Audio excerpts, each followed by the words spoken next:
আমাদের নেতা আসবেন, এই সময় একটা দুর্ঘটনা ঘটিয়ে দিল, তারা হাদিকে হত্যা করলো এবং এইটার বদনাম চাপানোর চেষ্টা করেছিল বিএনপির উপরে। যারা এই দেশের মঙ্গল কিংবা এই দেশের শান্তি চান না এমন এক শ্রেণীর লোক বাংলাদেশে বসবাস করে, তাদেরকে দেখতে বাংলাদেশি মনে হয়, কিন্তু আসলে তারা বাংলাদেশি নন, তারা বাংলাদেশকে ভালোবাসেন না।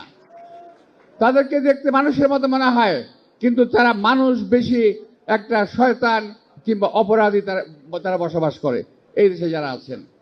এই দেশের শান্তি কখনো তারা পছন্দ করে নাই। তারা পাকিস্তানকে পছন্দ করে নাই।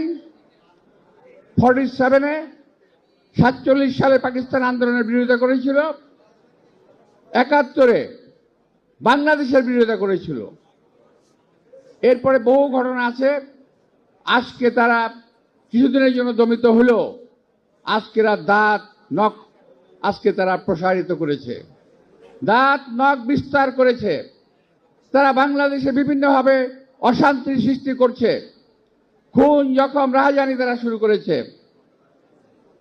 বাংলাদেশের মানুষ সব জানে এবং বোঝে, কিন্তু পক্ষান্তরে তারা বিএনপির উপরে দোষারোপ করার চেষ্টা করছে।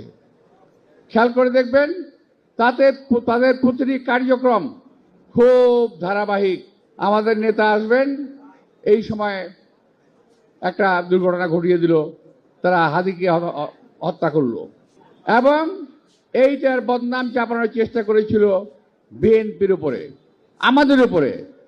কিন্তু আল্লাহর শেষ রহমত, আসামিকে শনাক্ত করা গেছে, ফলে সেই অপরাধ আর বিএনপির উপরে নাই।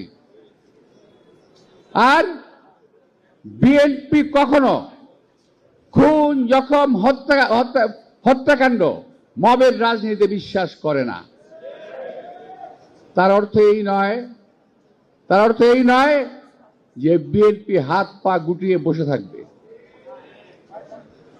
যদি প্রয়োজন হয় এই সমস্ত ষড়যন্ত্রকারীদেরকে 71 সালে আমরা যেভাবে জবাব দিয়েছিলাম, ইনশাল্লাহ আজকে 25-এও একইভাবে আমরা জবাব দেব।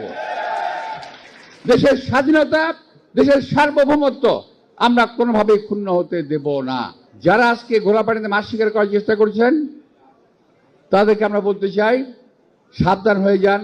এই দেশের মানুষ আপনাদেরকে চিনে ফেলেছে। এই দেশের মানুষ আপনাদের সম্বন্ধে জানে। আজকে অপকর্ম কারা করছে, দেশে বিশৃঙ্খলা কারা করছে, কেন করছে?